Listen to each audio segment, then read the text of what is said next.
The Simone Feiler Podcast, giving authors a platform. Welcome to the podcast.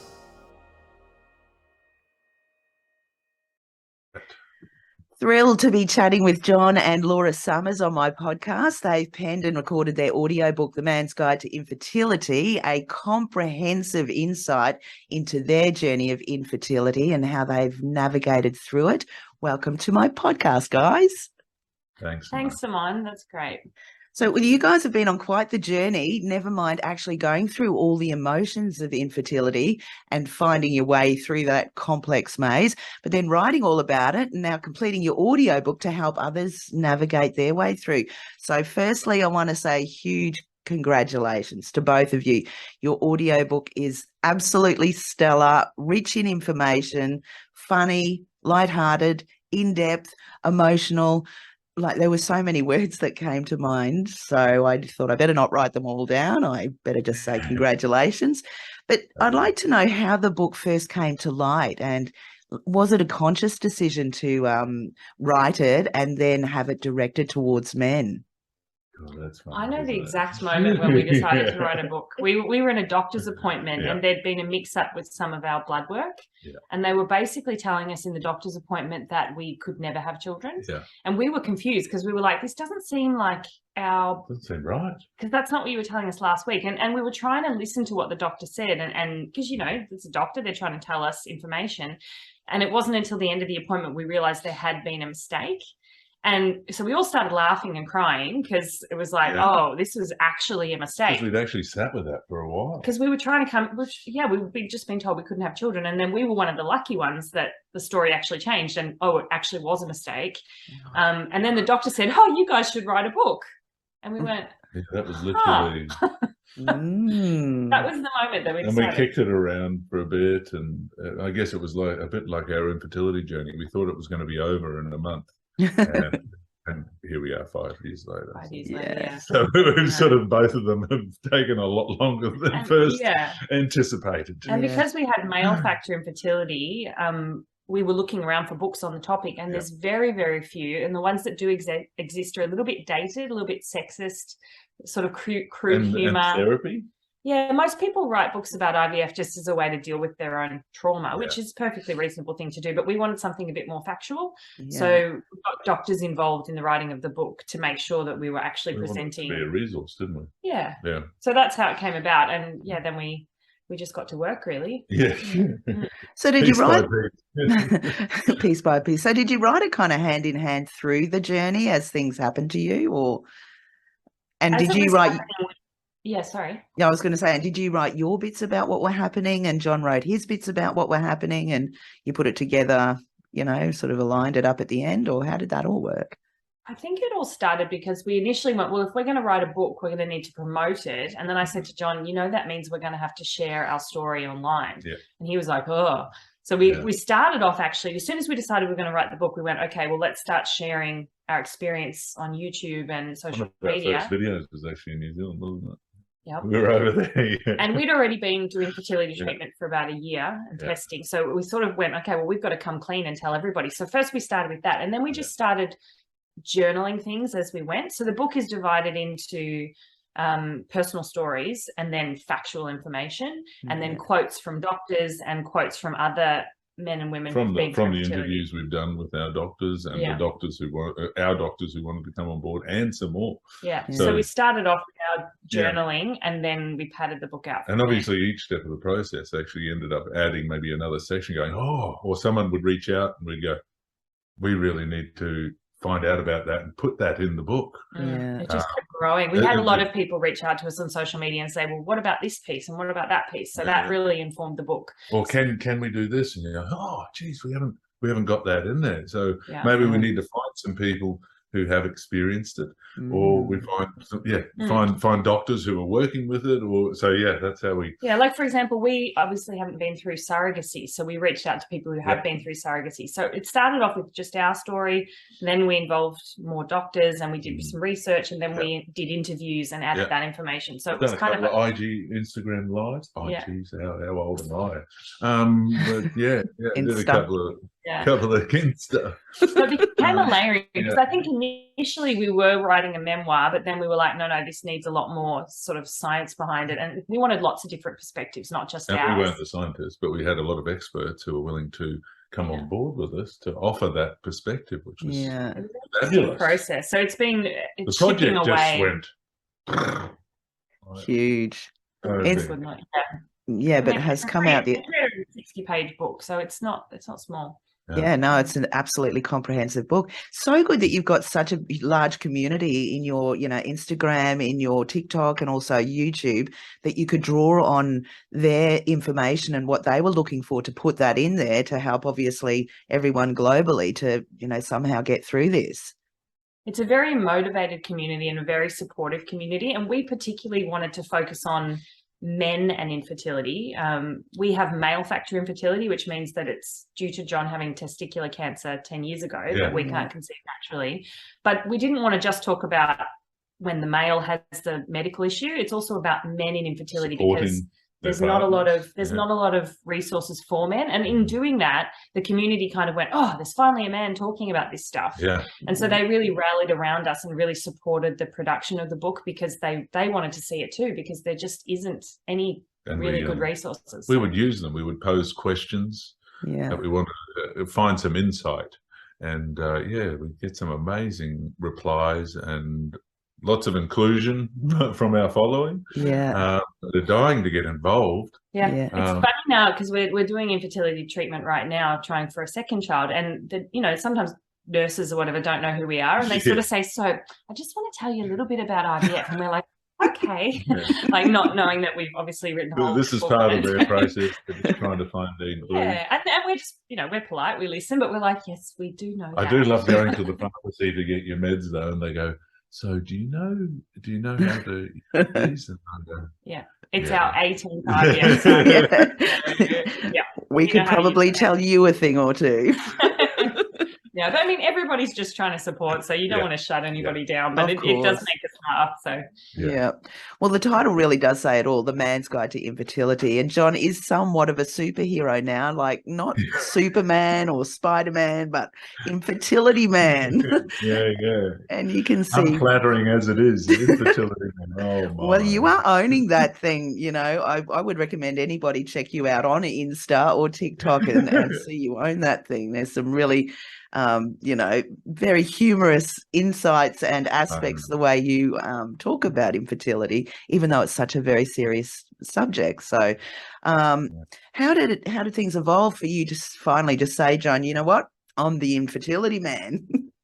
I think it does help that I've got a partner in crime here who doubles as my project manager as well. I think we wanted to reframe it a bit. We're like, people who deal with this stuff behind closed doors are freaking superheroes, because it's so hard, and you're doing it all in private. The same way that Superman keeps his identity secret. I think a lot of people struggling through things behind closed doors do that. And so we wanted to themselves too. we wanted to reframe it and say, you're not weak, you're not broken, you're actually incredibly powerful because you're doing this. So that's where the idea of the superhero thing came in. And we were like, should you be fertility man? I'm like, no, the keyword that people are going to search on is infertility. It was fun. It was funny when we were kicking that around. She goes, how do you feel about infertility man? I went, wow. We also we thought about making the book kind of like a comic book, because we thought that might get men a bit more engaged. And we connected with this incredible illustrator, Tatiana Lawton. Yeah, she was amazing. And she's the daughter of a friend of mine, and she does these incredible illustrations for us that show that lighter side and have that kind of comic book feel. What did she do? We sort of told her, but when she was just trialing for us, she was going to do a picture for us. We told her what we wanted and what we were looking for, and she came back with this picture. It's actually the picture of the where Laura's kicking out, like the needles going everywhere. Oh yeah. And we just went, wow, that's this us. Is her. This That's captured it. I'm thousands of injections in, and I still like push his hand away. It's so funny. Like, no, I'll do it. Don't. Yeah. How did you go about doing? Really, the illustration helps lock in that infertility man persona, and just because we want people to feel powerful rather than weak, because it is incredibly difficult going through this. And that environment, the infertility environment, is negative, basically, and a lot of people feed on that negativity, and And I guess it's okay to feel sad, but I guess our big thing was we don't spend too long there. How can we use that to propel yourself forward? And it is an area of uncertainty, and that uncertainty can be overwhelming. Though, if you can use those times to find support, find the resources, that's why we put the book together. Yeah, is actually a way of helping you take that step, because there's always another step. Yeah. Well, I mean, you cover pretty much every topic in there, from, supporting each other to your feelings, individually and together. And there was one question that I wanted to ask about, being personal and not wanting to divulge information to people and friends in particular that were pregnant or that were talking about having a baby or that were up to their third baby, and how difficult it was for you guys to sometimes even associate with them being in the same room and everything. That's a really tough thing to get my head around. I've been very fortunate and had children and have never even actually considered, something that you guys might have to go through. And for you guys to actually write that down, I was in tears during that chapter, thinking that is just really tough for people that, or can't have children or are having difficulties actually having children. So how did you get to writing that? And were any of you, the book isn't officially out, but did you let on to your family and friends that, hey, we, look, this is where we're at? That's a big topic. That is a big one. It is so heartbreaking when something that is supposed to be really happy can be really triggering for people. And I mean, it's important to realise that, 1 in 4 pregnancies end in miscarriage. 1 in 6 couples. And that's natural. 1 in 6 couples struggle with infertility. So it's more common than people think. At the same time, it's very confusing when you feel very happy for somebody else but very sad for yourself. And how do you manage those two feelings at the same time? We came up with a concept in the book, which kind of the whole book hangs on, which is the 7 mindsets of infertility. And basically, it's when you are fertile and can have babies normally, easily, you think that the whole world operates in that mindset. And so when you say things about, I've had people say things like, oh, don't have kids with John, he's got a big head, or babies come along at the perfect time, they would, because that's their mindset, that's how they see the world. He does. Don't have kids with them.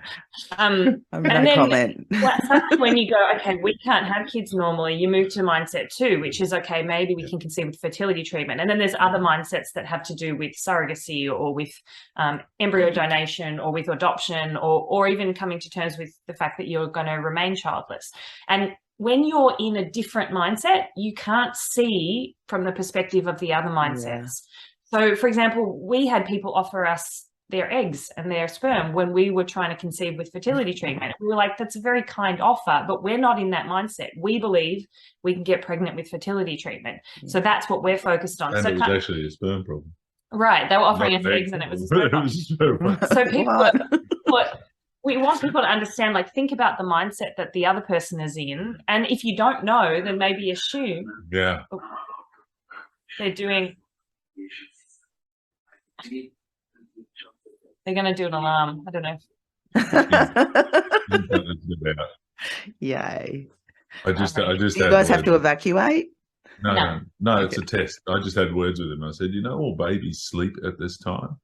And he goes, move it.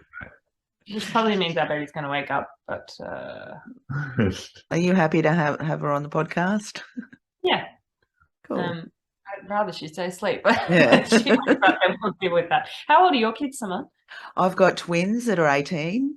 They've just finished high school last year and in uni this year. And I've got a 15-year-old girl, all girls, very hormonal here. Yeah, right. That's going to be my penance, I think, if we're blessed with that. We've got our headset. We've got our mindset at the moment that we're going to have twins, and it keeps showing up everywhere. Oh, look out! We're like, next transfer twins, and again, one thing you can't control. No, and it's a very interesting thing. I had twins first, and sometimes my little one and I chat about it and go, anyone that says they want twins, we're like, it's the most amazing thing ever. Don't get me wrong at all. but two at once, and they're very different. There's a bit of competition and like a bit and having it of first, competition. that would have been incredibly challenging. Okay, yeah, considering I wasn't in that mindset at all of having children. I was working in radio, and I was in a very different scene, and then all of a sudden that all changed, and wow.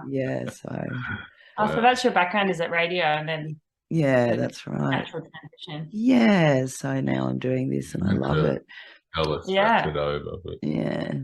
So, but what about you guys? I mean, like, you have got a big following on Insta and well, I know that's growing, and YouTube. I mean, you guys are kind of doing so well at that as well. Did you ever think you were going to be like, supporting people doing this back when you were growing up, even before you guys met? Do you remember us talking about the time when we said, "Oh, let's do the book"? Oh no, hang on, we need to follow him before the book. I think it's just I'm quite interested in marketing, and so when I was like, well, if we want to put a book out, if we want to get it into the hands of people, we need a following. And I'd been quite interested in building websites and things like that, so that's sort of where it started. But before I met Jon, I mean, my mother has gave birth to 9 children. Whoa. So I never thought fertility would be an issue that I would face. But in meeting Jon, I mean, he told me on our first date that he was infertile, and I didn't really. I just was like, oh well, doctors will just fix it; it'll be fine. You know, I didn't really realize what it was going to take. And I've had now 17 surgeries and like crazy. But I never committed thought to the cause. Well, unfortunately, like I say in the book, I fell in love with you, and that really screwed me up. So. Oh, and I've got to say, you guys are just absolutely gorgeous. I'm sure everybody that sees you on screen can see that. The love between you two just oozes through this screen now. But even just the way Jon talks about you, my Laura, not my girl or my wife or my partner, my Laura. Oh, it's so beautiful. Yeah, you can really feel we are lucky. And I think a lot of people, because there's an interesting thing I was reading about infertility. They used to assume that it broke a lot of couples up, and there are some statistics that say that infertility is a major factor which can cause divorce or separation. But then they did another study where they figured out that how people treat each other while they're going through infertility, they can actually come out the other end stronger. And that's what we researched a lot with the book, because we're like, if anything, if people get to the other side and can still be in happy relationships, that's a win, regardless of whether they have children or not. We do sometimes too that people are actually attempting to bring kids into the equation in the hope that it's going to save the relationship. So that's a little backward. That's definitely, after our experience, it's definitely a backward way to look at things, and it's sort of destined for failure. Infertility really, really puts those challenges on a relationship. And I mean, there's obviously people having babies on their own and in gay couples, but our expertise was in heterosexual couples struggling with infertility, so that's what we focused on in the book. But there's many applications. Hopefully the lessons can be used in a whole host of different areas. Well, that really sort of seeps through your book, the love that you have for each other and the support in particular, like if Laura's been through having all the, the operations, and that you need to be there for her, whether that's doing the vacuuming or going shopping or just being there basically to be the whipping boy for 5 minutes, that you can handle that, and the same goes for you, Jon, with Laura, being supportive there. I think that's a really big lesson for people to learn from your book, that it's more about you two as or the couple, whoever that may be, really being strong and supportive together to get through that. Because as you know now, you've have a baby now, and it is a challenge having a child, as you well know. She's asleep at the moment, but that can sometimes drive people apart, having children, because it's so difficult. So for you guys to maintain that respect for one another during that infertility treatment, and now being pregnant, and I mean now having a baby, and you're saying that you're also wanting to have another baby. So tell me a little bit about that. We had a brief chat just before, saying, you go into the doctor and they say, now, here's a little bit about infertility. And you guys have been through. I mean, we would never have made it this far with infertility if we didn't have each other. It's kind of ironic. We wouldn't be doing it if we weren't with each other, but we also wouldn't have survived it because it has been far more brutal than we ever expected. But we were always clear that our goal was to have a family together, whether that was through our own, being pregnant and having a child or another way. And now it's quite funny coming back to do fertility treatment again. We kind of have walked in going, oh, we've got this all figured out and it'll be straightforward. And it has not been. It has given us more challenges, more stress, more pain, more sadness than we expected. We thought it's a lot more pleasure and a lot more. The second round? Oh, the second. You mean having a baby's been great, but going for a second fertility treatment has not been. We're back in the trenches again. Yeah, and we're. I mean, I don't know. That was it. We kind of had grand designs that it wasn't going to. Yeah, we solved the problem. That we fixed it. Yeah, right. Let's go. But it doesn't fix it, and now we have the added stress of, we have a baby to take care of while we're doing fertility treatment. To the appointments. And we don't like to sort of take the baby into the fertility clinic, so then there's a whole bunch of extra new challenges with that. And so we just have again doubled down on the things we write about in the book about how we look after each other while we're going through it, and how we particularly look after ourselves first, because you can't really come together if you're not good. So we make sure that we get time for our meditation and for our eating well and all those things. Because it's like a marathon. You have to train for it like a marathon. And it's those complementary therapies too. You guys changed your whole lifestyle, didn't you, to, before you began this, once you sat there, I was going to take you back before you actually met, but you basically went on a date and it all came out that Jon had testicular cancer, couldn't have babies. Was there any thought from you initially, Laura? Well, you just said before, you were like, well, this is going to happen. We're just going to carry on and have a baby. But when you really actually thought about it and it was a thing that this was going to be difficult, did you ever at any time think, I don't really know if I can be with you because, I want to have a baby? No, never. To me, it was always more important to have a family than to have a baby. I think sometimes women get that a little bit confused. And having a family, whether that's with a partner or not, is different to just like owning a baby. Does that make sense? Yeah. And so for me, I was like, whatever way we have a family, he's a part of my family. So it's not about the baby. And we would have found a way to, we actually did the fostering training when we were going, because we're like, if we can't have kids, we'll just foster kids. We'll look after other kids who really need support. Because for us, it was more about having a family than having a baby shower and a, cute baby's nursery. Like it was never about that for us. So no, it never crossed my mind with him, and it was just part of the deal. And because he was so honest and open about it from the start, I didn't feel blindsided or anything like that. But it was strange because we were literally in the first months of dating and he was already getting testing just in case, and I already went off the pill just in case. I mean, we were a bit older, so we knew I it was in my 40s, wasn't I? Yeah. I'd written that off. I'd written this part of my life off. Well, I mean, you appreciate it more.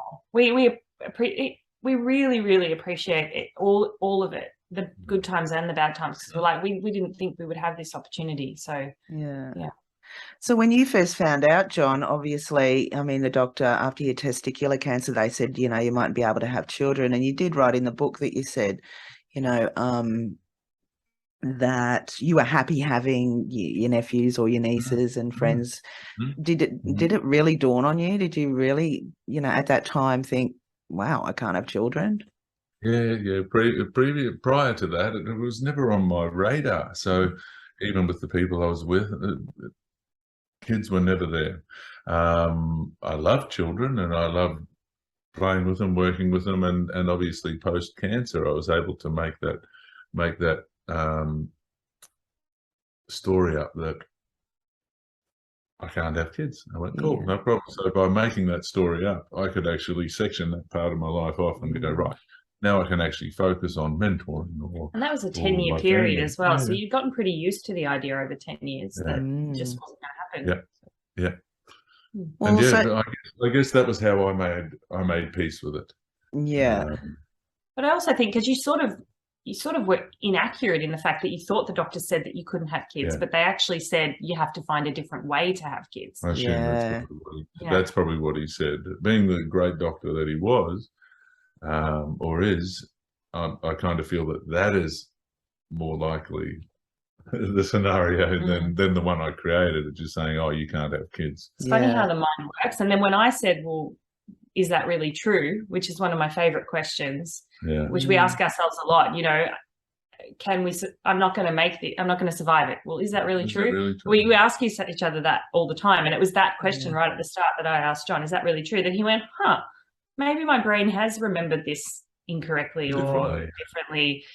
And then we found out it was actually true. They found one immotile sperm on a test. One. You're supposed to have millions. Right. And we were excited about one because we were like, if there's one, maybe there could be more. Yeah. And that's when we were dancing in the street that day because we got a phone call saying they found one sperm. And it's funny. I mean, you can choose to look at things. We were annoyed that they didn't freeze it.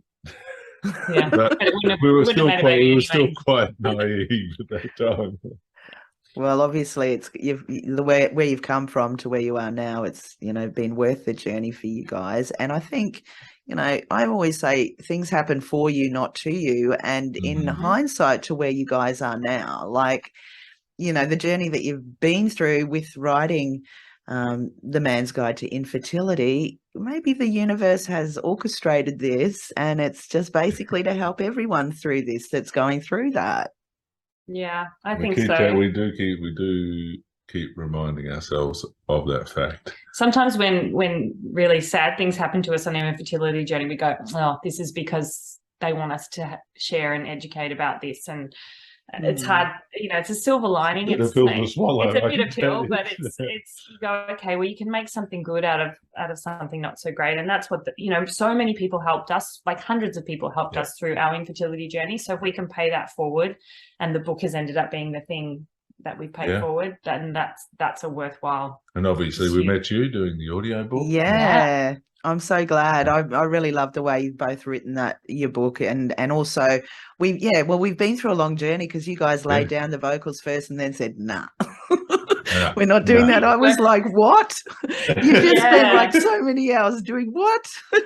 We wanted it to sound, I think there was a difference between delivering the medical information and delivering our personal stories. And we were happy in the end that you helped us. You stuck with us because we were like, this isn't working for us the way we're not showing up the way we want it to sound. I was not, So, we can make you sound good. Oh, no. And so many other business owners would have gone, oh, well, bad luck, didn't work out. But you stuck with us and helped us to find some narrators to narrate the medical parts of the book. And then we just told our personal stories, and it works so much better. Yeah. And it means that our stories are in our voice and the medical stuff is delivered in a slightly different way. And I think it's made all the difference. We're really happy with how it came out. Oh, I'm so happy to hear that. I think you guys really, gave it a really good shot doing your self-narration. And I did try and say, look, I can pull it together and make it sound good. And Jon was like, no, I'm not doing that.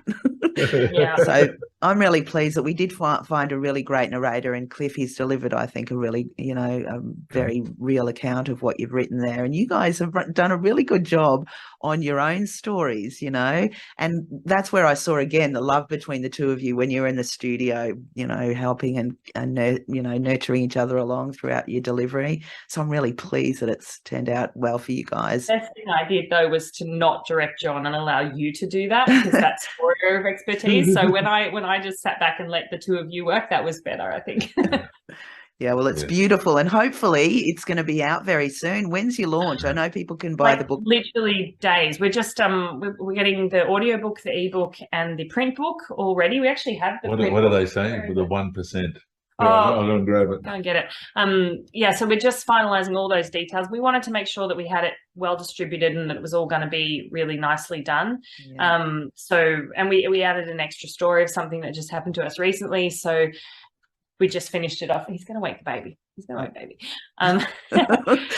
getting all those ducks in a row has been interesting, because obviously you're dealing with, Amazon and Ingram Spark and the Authors Republic, and all the different ways that the books get distributed. So trying to line all those up has been really interesting. So it's been really helpful to have your assistance with that, because you are familiar with those platforms in a way that we're not. So it was really, for us, we were really glad that we reached out and got support for producing the book. There it is.